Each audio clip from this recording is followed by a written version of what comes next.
السلام عليكم ورحمة الله تعالى وبركاته. إليكم موعد وتوقيت مباراة المغرب وسلطنة عمان في الجولة الثانية من دور المجموعات من كأس العرب والقنوات الناقلة لهذه المباراة.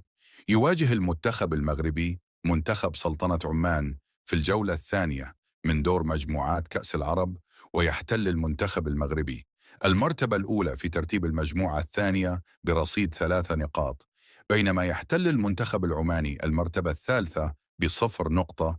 وستجرى مباراة المنتخب المغربي ومنتخب سلطنة عمان في الجولة الثانية من دور مجموعات كأس العرب يوم الجمعة 5 ديسمبر 2025 على الساعة 3:30 بتوقيت المغرب وتونس والجزائر، و4:30 بتوقيت مصر، و5:30 بتوقيت السعودية والعراق.